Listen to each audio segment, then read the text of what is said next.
નમસ્કાર વિદ્યાર્થી મિત્રો। તો આજે આપણે શીખવાના છીએ ધોરણ 9નું ચેપ્ટર નંબર 11 પૃષ્ઠફળ અને ઘનફળ તેના સ્વાધ્યાય 11.1 નો દાખલા નંબર 6। તો દાખલા નંબર 6 આપણને આપેલો છે કે શંકુ આકારના મકબરાની ત્રાસી ઊંચાઈ અને પાયાનો વ્યાસ અનુક્રમે 24 મીટર અને 14 મીટર છે। તેની વક્ર સપાટી પર 100 મીટર વર્ગના ₹210 લેખે ચૂનો કરવાનો ખર્ચ શોધો। તો દાખલાને સ્ટાર્ટ કરીએ આપણને। તો સૌપ્રથમ કીધેલું છે કે શંકુ આકારનો મકબરો છે, તો આપણે શંકુની આકૃતિ દોરી દઈએ।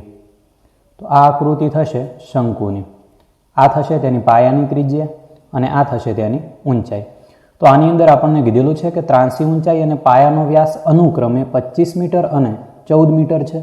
તો તમે કહેશો કે ત્રાંસી ઊંચાઈ અને પાયાનો વ્યાસ 25 કેવો કે 14 કેવો? તો જે પ્રથમ હોય તેને પ્રથમ લખવું। તો ત્રાંસી ઊંચાઈ થશે 25 મીટર। તો ત્રાંસી ઊંચાઈને આપણે કહીએ છીએ L, તે થશે 25 મીટર। ત્યારબાદ પાયાનો વ્યાસ 14 મીટર છે, તો પાયાના વ્યાસને આપણે દર્શાવીશું D વડે, જે આપણને આપેલો છે 14 મીટર। તો હવે તમે કહેશો કે અહીં તો આપણને D આપેલો છે, તો આ D શું આવ્યું? તો D એટલે થશે વ્યાસ। તો વ્યાસ પરથી આપણે શું શોધીશું? ત્રિજ્યા। તો ત્રિજ્યા એ કેટલી હોય? હંમેશા વ્યાસ કરતાં અડધી હોય। તો વ્યાસ આપણને આપેલો છે 14 મીટર, તેના અડધા, તો R આપણને મળશે 7 મીટર।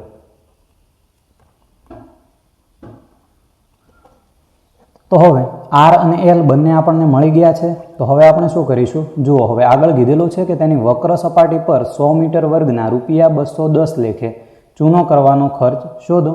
તો શેનો શોધવાનું કીધેલું છે? વક્ર સપાટી પર। તો અહીં હવે આપણે શોધીશું શંકુની વક્ર સપાટીનું ક્ષેત્રફળ। તો શંકુની વક્ર સપાટીનું ક્ષેત્રફળ, તેનું સૂત્ર થશે πr_L। તો ચલો, અહીં આપણે પાઈની કિંમત કેટલી લઈશું? નથી આપેલી, તો આપણે કિંમત લઈશું 22/7। R આપણે શોધ્યા છે, જે મળે છે 7, L આપણને આપેલા છે 25। 7 7 કેન્સલ થાય છે, વધે કોણ છે? 22 અને 25। તો બંનેનો ગુણાકાર કરી લઈએ, 25 × 22। તો એકમ દશકની શૂન્ય, 25 દુ 50, 25 દુ 50, બંનેનો સરવાળો, તો જવાબ થશે 550। તો આનો ગુણાકાર આપણને મળે છે 550, પાછળ એકમ છે મીટર, તો ક્ષેત્રફળની અંદર આવશે મીટરનો વર્ગ। તો અહીં આપણને વક્ર સપાટીનું ક્ષેત્રફળ મળી ગયું છે। હવે આગળ શું કીધેલું છે કે 100 મીટર વર્ગના ₹210 લેખે।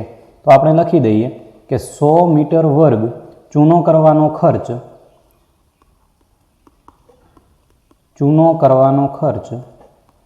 આપણને આપેલો છે ₹210।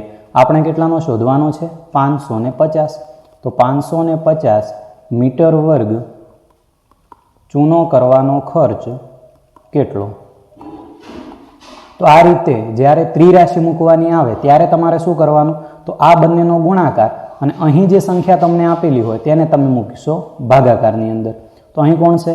550 ગુણ્યા ઉપર આપણને આપેલા છે 210, ભાગાકારમાં આવશે 100। 0 0 0 0 કેન્સલ થાય, વધે કોણ છે? 55 × 21। તો આ બંનેનો ગુણાકાર કરી લઈએ, 55 × 21, એકમ દશકની શૂન્ય, 5 દુ 10, ઉપર 1, 2 પંચા 10 અને 1 11, 1 પંચું 5, 1 પંચું 5, તો સરવાળો થશે 1155। તો આનો જવાબ આવશે 1155। હવે આ 1155 આપણને શું મળે છે? પાછળ એકમ કયો આવશે? તો અહીં આપણે કિંમત શોધી છે, ખર્ચ શોધ્યો છે। તો ખર્ચ હંમેશા રૂપિયામાં મળે। તો આ દાખલાનો ફાઇનલ આન્સર થશે 1155 તો અહીં આપણો સ્વાધ્યાય 11.1નો દાખલા નંબર 6 પૂરો થાય છે। આ પછીનો દાખલો એ આ પછીના વિડીયોની અંદર અપલોડ થઈ જશે। Thank you.